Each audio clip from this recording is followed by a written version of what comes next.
بسم اللہ الرحمن الرحیم۔ السلام علیکم ورحمۃ اللہ۔ حضرت عائشہ صدیقہ رضی اللہ تعالیٰ عنہ فرماتی ہیں، ایک دن حضور صلی اللہ علیہ وآلہ وسلم گھر آئے۔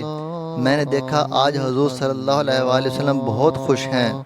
حضور صلی اللہ علیہ وآلہ وسلم جلدی میں کوئی چیز اٹھا کے جانے لگے تو میں نے راستہ روک لیا کہ میں نے نہیں جانے دینا۔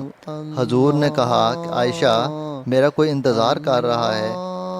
اما عائشہ صدیقہ نے کہا، حضور لوگ تو آتے ہی رہتے ہیں، میری بھی بات سن لیں۔ حضور نے فرمایا، اچھا بتاؤ کیا بات ہے؟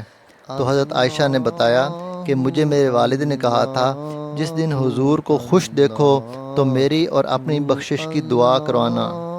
حضور صلی اللہ علیہ وآلہ وسلم نے ہاتھ اٹھائے، اے اللہ، عائشہ اور ابوبکر کو عزت والی زندگی عطا فرما۔ اے اللہ، ان کا حساب قیامت میں آسان فرمانا۔ اور پھر کہا، اے اللہ، انہیں بغیر حساب ہی جنت عطا فرما دینا۔ حضور دعا مانگ چکے تو پوچھا، حضرت عائشہ خوش ہو گئی ہو؟ جی حضور، خوش ہو گئی ہوں۔ حضور اٹھ کے جانے لگے تو واپس لوٹ آئے اور کہا، عائشہ میری دعا سن کے رو رہی ہو؟